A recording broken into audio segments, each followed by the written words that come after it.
Manikandan Vijay fan, Vijay ரசிகர் அப்படிதானே? Okay, அவருக்கு பிடிச்ச ரசிகர். பொழுதுபோக்கா படம் பார்க்கலாம். ஆனா அவருடைய உருவத்தையே வந்து பணி நான் வாங்கி போட்டுருக்கேன். இந்த பணியை ஃப்ரீயா வந்துச்சா அது பைசாவா? எவ்வளவு? 100 ரூபாயா? 100 ரூபாய் கொடுக்குவாங்களா? ஃப்ரீயா கொடுக்க மாட்டாங்களா? சரி சரி சரி, ரைட், ஓகே.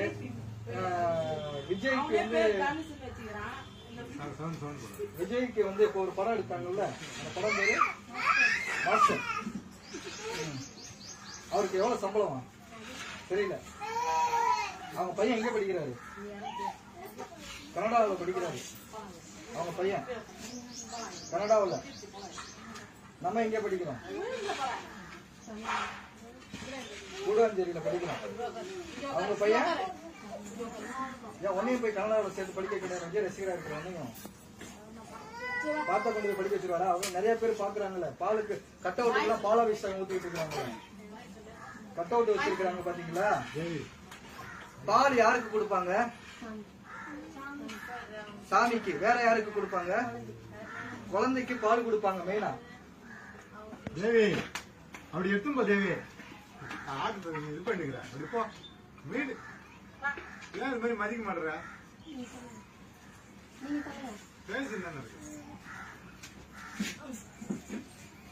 பால் முக்கியமா யாருக்கு கொடுக்கணும்? இன்னைக்கு பல குழந்தைகளுக்கு பால் இல்லாம இருக்கிறது தெரியுங்களா? பல பேருக்கு பால் இல்லாம இருக்கிறது தெரியுமா? அந்த பாலை வந்து நடிகருடைய கட்ட வீட்டுக்கு நடிகர்கள், ஸ்டார் நடிகர்கள் சொல்றாங்கல்ல, எவ்வளவு சம்பளம் வாங்குறாங்க? பல கோடிகள் வாங்குறாங்க. 80 கோடி நான் கேள்விப்பட்டேன். 80 கோடி. ஆனா இன்னைக்கு நம்ம வீட்டுல அப்பா அம்மா எவ்வளவு சம்பாதிக்கிறாங்க? அந்த வருமானம் இன்னைக்கு நம்மளுக்கு குடும்ப தேவைக்கு பத்துதா? இந்த கொரோனா காலத்துல கிட்டத்தட்ட மார்ச் 24ஆம் தேதியில இருந்து இந்த மாசம் வரை இன்னும் நம்ம முடக்கப்பட்டிருக்கிறோம். இன்னைக்கு கூட நம்முடைய வாழ்க்கை சரிவர நிறைவேறிடுச்சுங்களா? எல்லாருக்கும் தேவையான உணவு, உங்களுடைய குடும்ப தேவைகள் எல்லாருக்குமே இருக்குதுங்களா? இது ஃபுல்லா வந்து இருக்கப்பட்டவங்க உங்களை கொண்டு வந்து கொடுத்து உங்க பசியை போக்குனாங்களா? உங்க தேவைகளை சந்திச்சாங்களா? சொல்லுங்க. ஒரு படத்தை போய் பாக்குறதுக்கு போய் பாக்குறோம்ல, அந்த இதை 5000 3000 பிளாக் டிக்கெட் வாங்குறாங்க, 2000 3000 வாங்குறாங்க. அவன் பண்ற அப்படியே தாங்க முடியல. எல்லாம் ஓரளவு ஹை கிளாஸ் இருக்கிற ஃபேமிலியோட பசங்க பண்றது இல்ல. சாதாரண, கொஞ்சம் அமைதியா இருங்கப்பா, சாதாரண கஷ்டப்படுற பசங்க இருக்கிறாங்க பாத்தீங்களா ஃபேமிலி, அந்த பசங்க தான் இந்த மாதிரி அவலத்துக்கு உள்ளாகிறது. இந்த பணியன் கூட இவன் பைசா போட்டு வாங்கி இது பண்றான். இவன் ரசிகரா இருக்கிற விஜய் பையன் வந்து கனடாவில் படிக்கிறாப்புல. ஆனா இவன் எங்க படிச்சுக்கிட்டு இருக்கிறான்? இது மாதிரி பல பிள்ளைகளுக்கு இன்னும் கல்வி கிடைக்கல. அந்த கல்வியை கொடுப்பாங்களா? யோசிக்கணும்ல. அப்பா என்ன வேலை செய்யறாரு? கொத்தனார் வேலை. கொத்தனார் வேலை கஷ்டமா ஈஸியா? எவ்வளவு சம்பளம் அன்னைக்கு கொத்தனாருக்கு? 900 ரூபாய். ஆனா ஒரு டிக்கெட் போய் எடுக்கிறதுக்கு நீ எந்த ஸ்கூல்ல படிக்கிற? ஸ்கூல் பேரு அரசு பள்ளியா? அரசு பள்ளி. கனடாவில் போய் நீ படிக்க முடியுமா? அவர் பிள்ளை இங்க படிக்கிறாரு. உங்களை மாதிரி பல பிள்ளைகளை போய் படிக்க பாப்பலையா? உனக்கு ஒரு திறமை இருக்கும்ல. அவர் பிள்ளைய போய் கனடாவில் படிக்க வச்சு அவனுடைய திறமையை வெளிக்கொண்டு வராப்புல.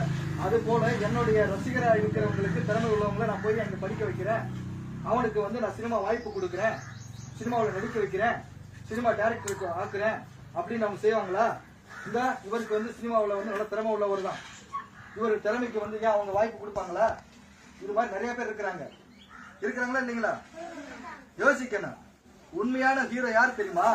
நமக்காக நம்ம வீட்டுல நம்மளை கஷ்டப்பட்டு பசியும் பட்டினியுமா இருந்து நம்மளை படிக்க வச்சு இந்த போராட்டமான அந்த வாழ்க்கையிலும் நம்ம பிள்ளைகளை கரையேற்றணும் என்று சொல்லிக்கிட்டு போராடிட்டு இருக்கிற உங்களுடைய அப்பாவும் உங்களுடைய அம்மாவும் தான் உங்களுக்கு ஹீரோ. உண்மையான ஹீரோ.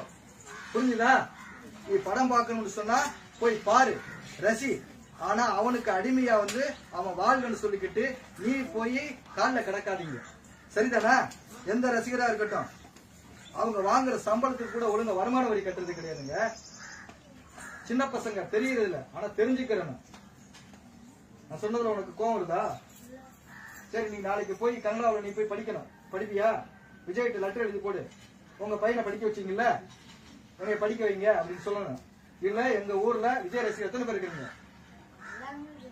எல்லாரும் ஒரு 500 பேரு. 500 பேரை வந்து நல்ல வசதியான பசங்களா கஷ்டப்படுற பசங்களா? 500 பேருக்கு நீங்க இந்த ஊரை தத்தெடுத்துக்கங்க அப்படின்னு சொல்றீங்க.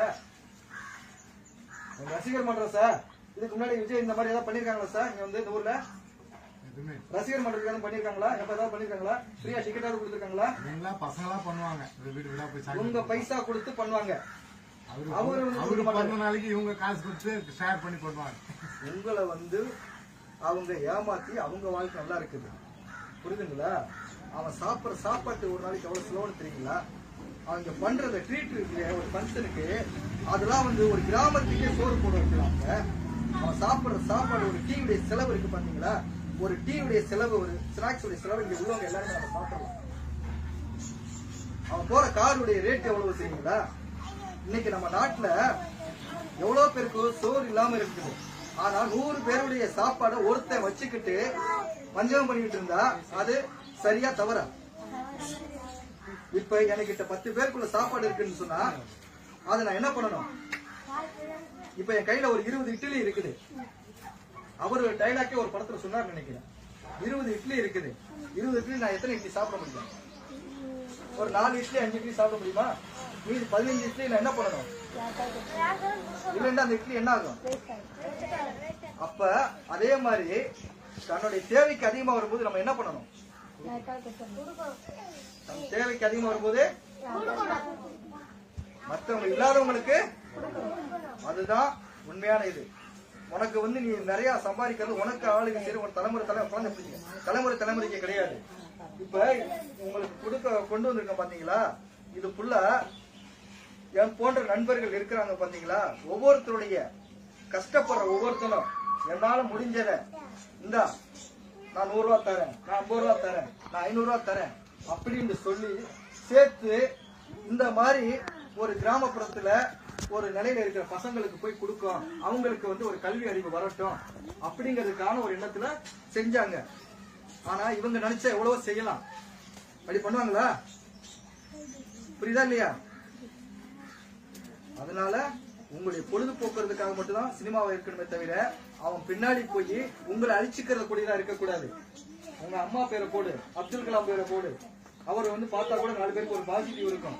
நாட்டுக்கு நல்லது செஞ்சிருக்காங்கல்ல, அவங்களுடைய இதை பேரை போட்டு இது பண்ணு. இப்ப எதுக்கு இந்த அன்னை தெரசா உலகத்திலேயே வந்து உலகத்திலேயே பல நாடுகளுக்கு அன்னை தெரசாவுக்கு வந்து சிட்டிசன்ஷிப் கொடுத்திருக்காங்க. காரணம் அவங்களுடைய அன்பு, கருணை, இரக்கம் தான். அவங்களை நீங்க வந்து முன்மாதிரியா எடுத்துக்கங்க. அப்துல் கலாமை எடுத்துக்கங்க, மக்களுக்காக உண்மையா செயல்பட்டு இருக்காங்க பாத்தீங்களா? அவங்களை எடுத்துக்கங்க. சரிதானா? புரியுதுங்களா? என்னப்பா தம்பி விஜய் ரசிகர், இந்த ஊருக்கு இருக்கிற 500 விஜய் ரசிகர்களுக்கு என்ன கொண்டு வர போறேன்? உங்க ரசிகர் தலைவர் சொல்லி கொண்டு வந்துருவியா? கேட்டு பாரு, கொடுத்துருவாங்களா? அப்ப உனக்கே தெரியுது, உனக்கு எதுல சொல்ல வரேன், புரியுதா?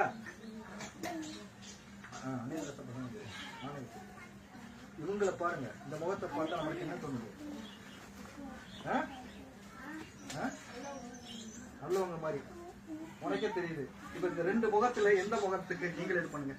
ஏப்பா இது விஜய், இது சரி. உங்களுக்கு விஜய் பிடிக்குமா, அன்னை தெரசா பிடிக்குமா? விஜய் பிடிக்குமா, அன்னை தெரசா பிடிக்குமா? விஜய் பிடிக்குமா, அன்னை தெரசா பிடிக்குமா?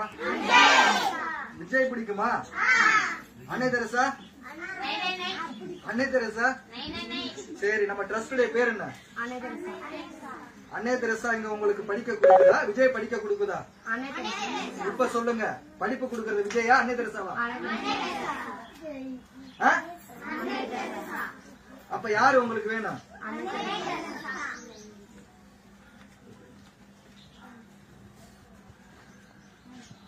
இவர் யாரு? விஜய் வேணுமா, அப்துல் கலாம் வேணுமா? அப்துல் கலாம் என்ன பண்ணாரு சொல்லு? அப்துல் கலாம் என்ன பண்ணாரு? அவர் இந்த நாட்டுக்கு முன்மாதிரியா, இவர் முன்மாதிரியா? சிகரெட்டை போட்டு சிகரெட் குடிக்கிறவர், தண்ணி அடிக்கிறவர் முன்மாதிரியா? குழந்தைகளை, மாணவர்களை இந்த நாட்டுக்கு லட்சியவாதிகளை மாத்தின ஒரு முன்மாதிரியா? யாரு? அப்ப நம்மளுக்கு யாரு ஹீரோ? இவங்க. நம்மளுக்கு யாரு ஹீரோ? நம்மளுக்கு யாரு ஹீரோ? அன்னை. இவர் யாரு? காமராஜ் என்னவா இருந்தாரு? முன்னாள் முதல்வரா இருந்தவரு, படிக்காதவரு, படிக்காத மேதை, 5ஆம் வகுப்பு தான் படிச்சவரு. இந்த தமிழகத்தை காமராஜர் ஆட்சி செய்த போதுதான் இந்த தமிழகத்துக்கு பல வளர்ச்சி திட்டங்கள், கல்வி, இன்னைக்கு நம்மளுக்கு இருக்கிற அந்த கல்வி, இலவச கல்வி, சத்துணவு எல்லாம் ஆரம்ப காரணமா இருந்தவரே காமராஜர். இப்ப சொல்லு, யார் உங்களுக்கு ஹீரோ? இப்ப யாரு ஹீரோ? கல்வி கொடுத்த இவர் யாரு? இவர் என்ன பண்ணாரு? இன்னைக்கு நம்ம சுதந்திரமா இருக்கிறதுக்கு காந்தி. அப்ப இப்ப யாரு ஹீரோ? இந்த தேசத்துக்கு பாடுபட்ட ஒவ்வொருத்தருமே ஹீரோ தான். நம்மளுக்கு நம்மளை அழிக்கிறவங்க ஹீரோ கிடையாது, நம்ம வருமானத்தை பிடுங்குறவங்க ஹீரோ கிடையாது. புரியுதுங்களா? நம்மளை முட்டாள் ஆக்குறவங்க ஹீரோ கிடையாது. நம்மளை முட்டாள் ஆக்குறவங்க ஹீரோவா, அறிவாளி ஆக்குறவங்க ஹீரோவா? இவர் யாரு? இவர் யாரு? சட்டமேதை அம்பேத்கர். இன்னைக்கு இந்திய அரசியலமைப்பு இந்த சட்டத்தை ஏற்றி தந்தவரே. இன்னைக்கு இந்த குடியரசு தினம் இருக்குல்ல, இந்த குடியரசு தினத்துக்கு இந்த அரசியல் அமைப்பை உருவாக்கி கொடுத்தவர் யாரு? இப்ப யாரு சொல்லுங்க? இந்த நாட்டுக்கு யாரு முன்மாதிரியா இருந்திருக்கா? இன்னைக்கு இந்த சட்டம் தான் இன்னைக்கு நம்மளுக்கு பாதுகாப்பு கொடுத்துக்கிட்டு இருக்குது. சொல்லுங்க, இந்த சட்டம் தான் பாதுகாப்பு